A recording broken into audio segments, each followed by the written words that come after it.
Okay, let's go through the process of tuning our bowed psaltery.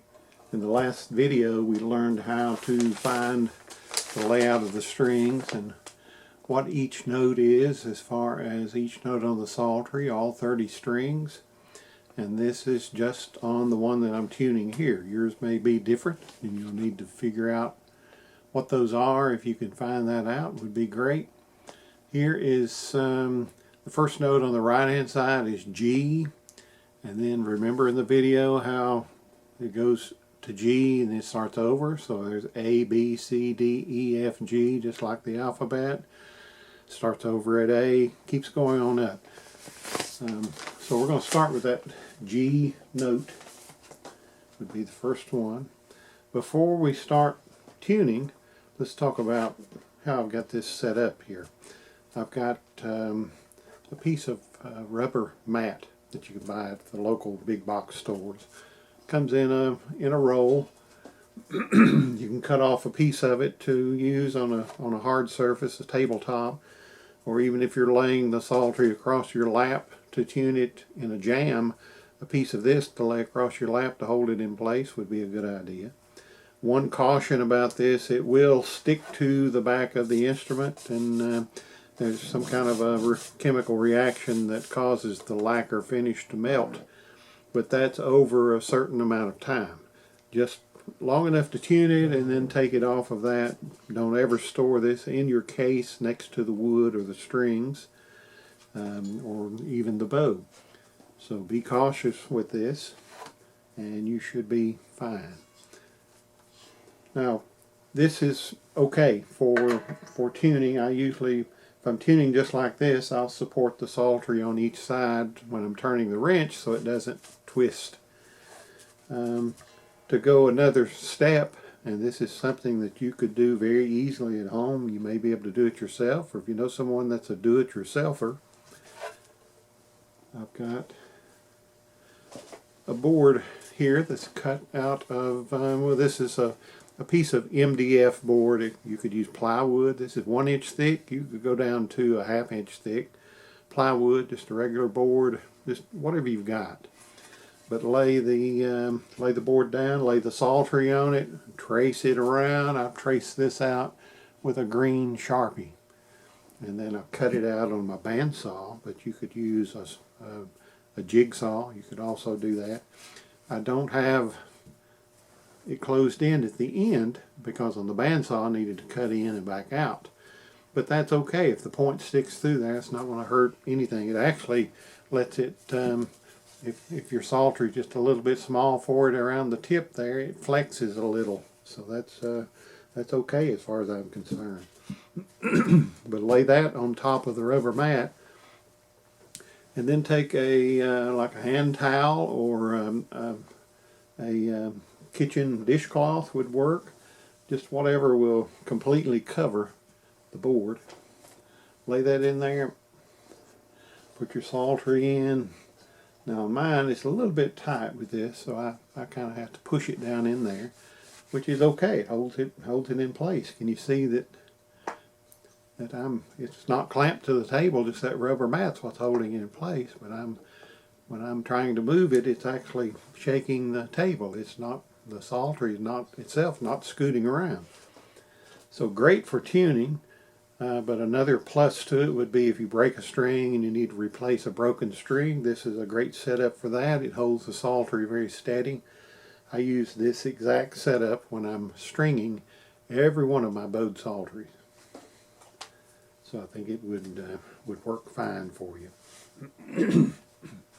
So we're going to get started, but we know the first note down here is G. Now let's talk just a little bit about tuners. I've got my favorite app for a phone, smartphone.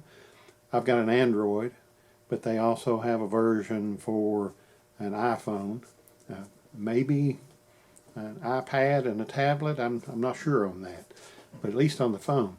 This is Pano Tuner, P-A-N-O Tuner. It's a free app. I think the free one, you get a few little ads on it, and But the one that you pay for, I believe, is just like $3 or something. So very inexpensive. But I recommend you get the free one and try it. And if you like it, you can support them and buy their app. But I like how accurate it is, and it's very steady. If you just keep plucking the string.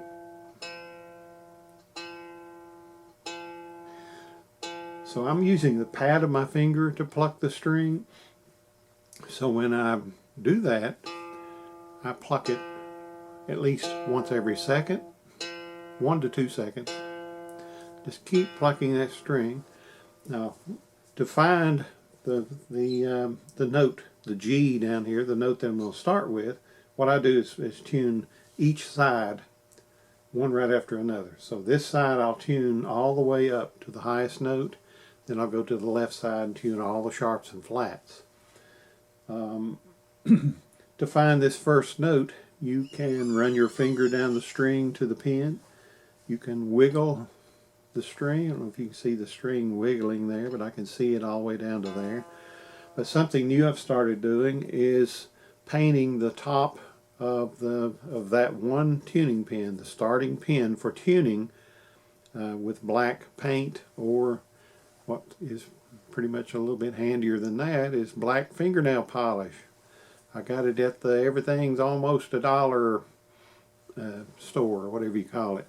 So it works for $1, and got plenty to keep that pen repainted if I need to. I could paint my nails, I guess.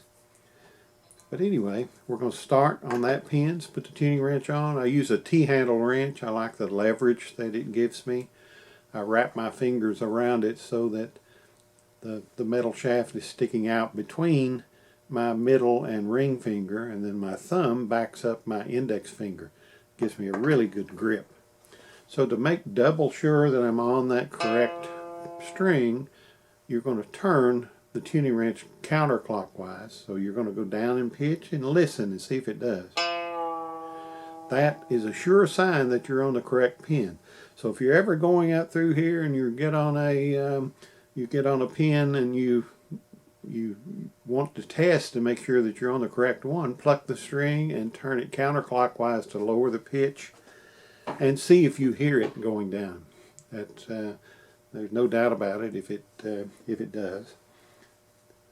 So we'll pluck this string. What did I say? Every 1 to 2 seconds. I guess that's maybe once every second.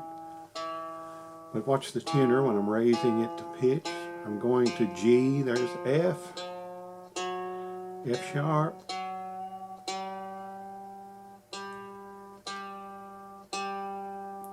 So there's G. Now when that turns to, bouncing around because of my talking, when it turns green on top of it, you know you're getting really close, but you can really zero it in. See how it stays still when I'm not talking? Let's do it again.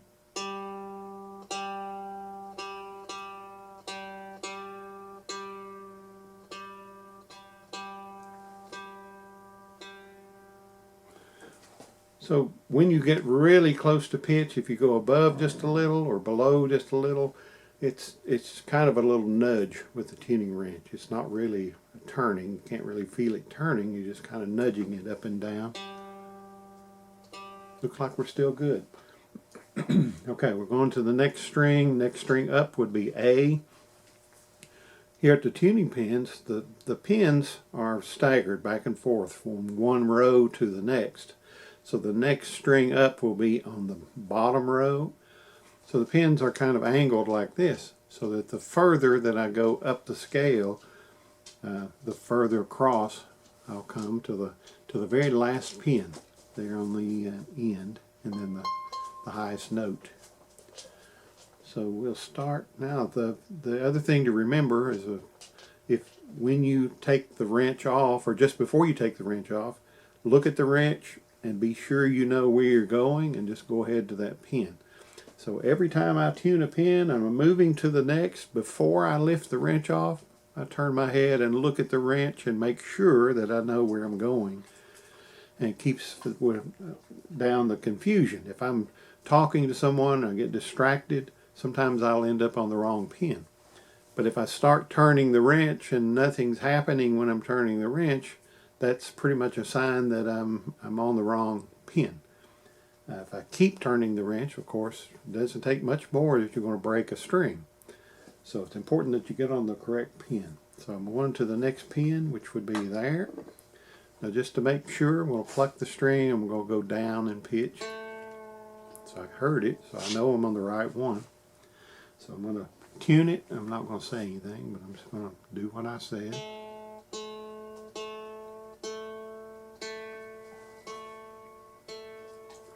So there's my A. Next string, B. I'm looking. I'll go right there.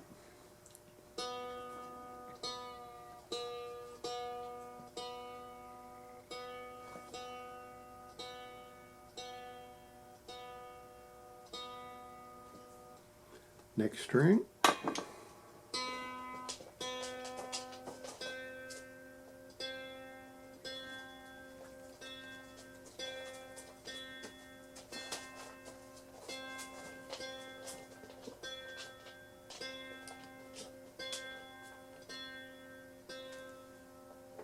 Here it is. D is next. That one's good. E. That one's good. F.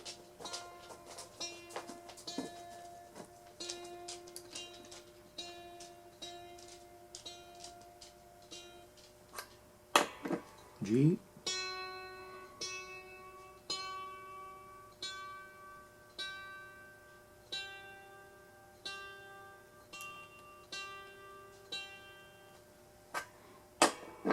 A.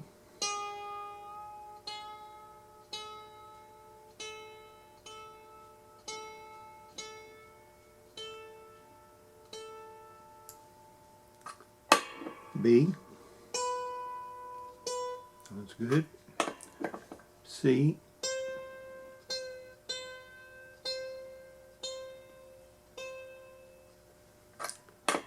D.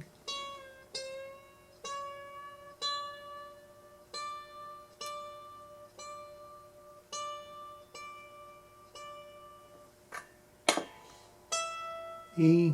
That one's good. F. Come out just a little.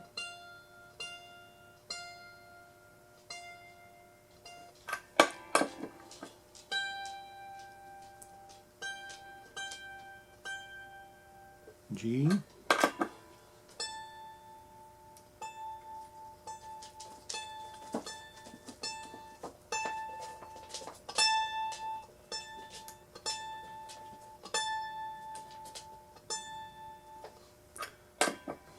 A. This is B. Good. C is a little high. Alright, this side is tuned. Let's just kind of listen to the notes. We should hear after the first half octave from G to C. Alright, now we should have a full octave. You will hear the do, re, mi, fa, do, re, mi, fa. I ended at C, so I'm going to start at that C and going up and listen. So if you don't hear the do, re, mi scale, if something sounds out of whack, you may have one that's tuned to a sharp or flat. That's an easy mistake to make. Or you may just not have it in tune, but you should hear just one note right after another, just like walking up the keys on a piano, white keys. So we're going to move to the left side and tune the sharps and flats. The first note, according to my chart there, is a G sharp. That's just a little bit sharp. So where does my tuning wrench go? There's my first pin on the right hand side with the black paint. So this time the pins, with them staggered and working my way this way, the first pin this way in the next row is this one. That should be the first pin or first string at the tip. Let's go counterclockwise and C. And it is, so it wouldn't have gone down. So now we want G sharp.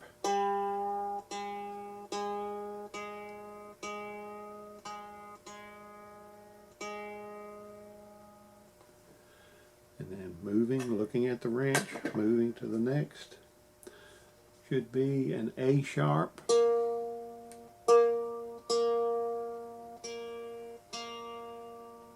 we go. The next one would be a C sharp.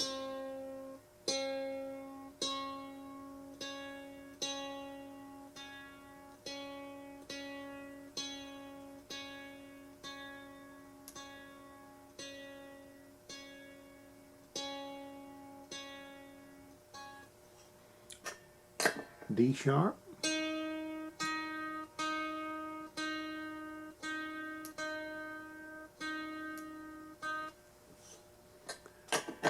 F sharp.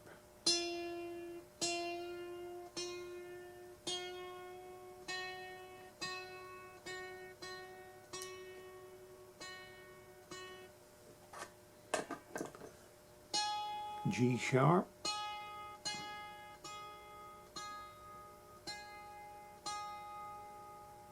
So once that little place turns green, then you work toward getting in the center of that to be as close as you can be in tune. A sharp.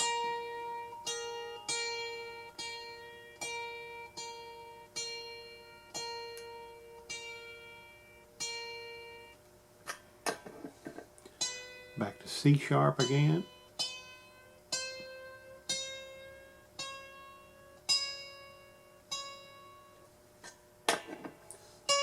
D sharp.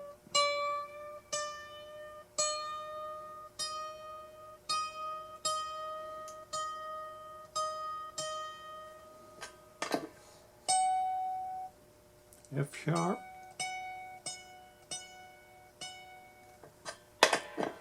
G sharp. And A sharp. Last one.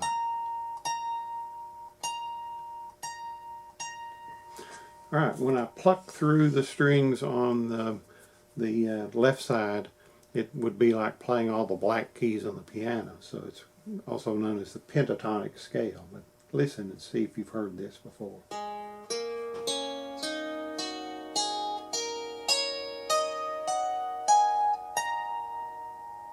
So that's what it should sound like. Now, if I've tuned every string and had to adjust every string, a lot of times what happens is the first strings that I tune will go just a little bit flat. Let's see. So just a tiny bit flat. So I'm going to go through and I'm going to touch up every string since I've got all the setup, everything set up, and got my tuner out. I'm going to go through and adjust every string and try to put it exactly on pitch.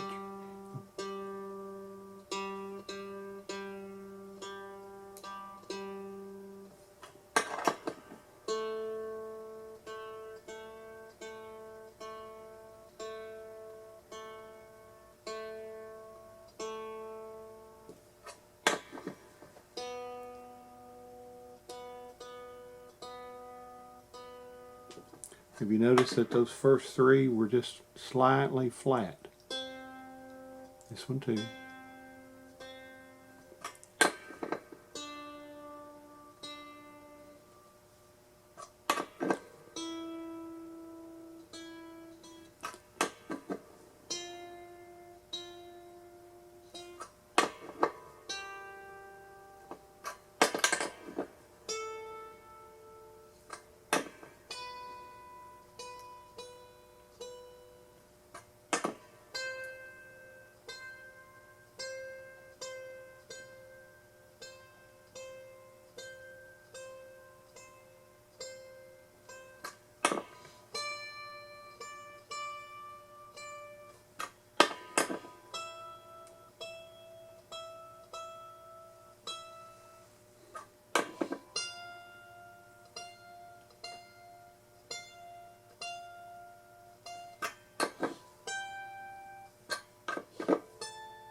Alright, I'm not going to tune the left side again, but you get the idea of the whole process. Normally I would go ahead and retune or check the tuning on the left side. And also normally I would have the tuner sitting directly in front of me. And that makes it a whole lot easier. I'm kind of been looking at the side of the tuner, so it may not be as accurate as I could have been just like this with looking at it face on. But let's go through the strings again.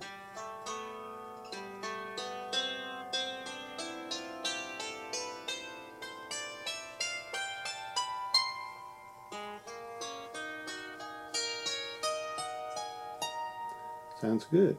The 3 G's, they should match. By ear, that sounds good. The 3 C's. Sounds good. I believe we've got it tuned. Let's play a little tune and see what we've got here. Let's see.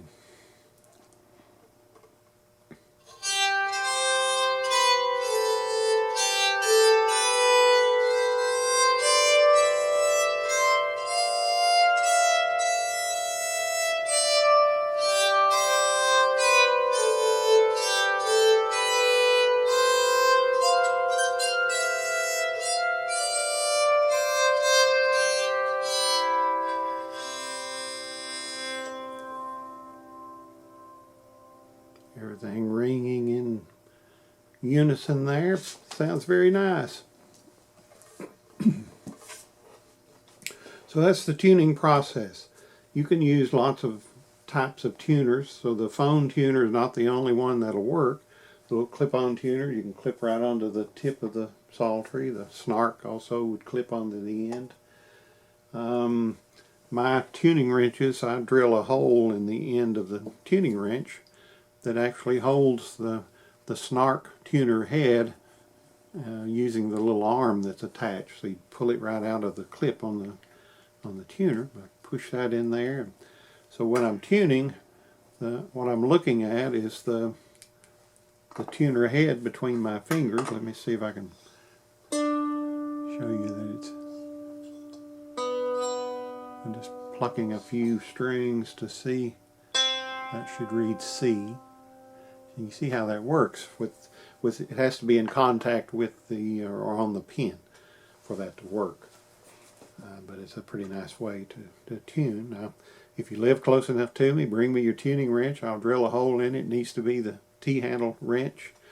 If you want to find out about the drill bit that I use, the size, it's not just a normal size like 3/16 or 3/8 or anything like that. It's a machinist drill bit that comes in a number of sizes.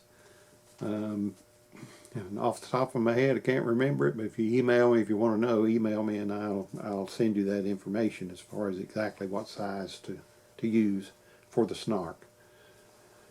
One other just little short thing that I wanted to touch on. I was at the everything's almost somewhere around $1 store, and while I was in there I saw these paintbrushes, $1. But nice soft bristles. That's the perfect way to clean the soundboard of your Psaltery. You can go right down through the strings. See, I'm just brushing right on the top of the soundboard, loosening all that dust. Once you get it good and loose, blow that off. Good clean. Works around the tuning pins and in between the bridge and the tuning pins. With a great way to tune your clean your soundboard. One thing about that, after you've used it for 6 months or so, if you use it quite a bit, it gets kind of clogged up with the rosin dust. Just like it goes into the bow hair, it gets embedded in these little hairs. So you may have to throw it away and go buy you another $1 paintbrush, or you could try to clean it, but maybe clean it and use it to paint instead of cleaning your Psaltery. That's all I've got for this time. Hope you enjoyed it, and hope this helps you to be able to get in tune.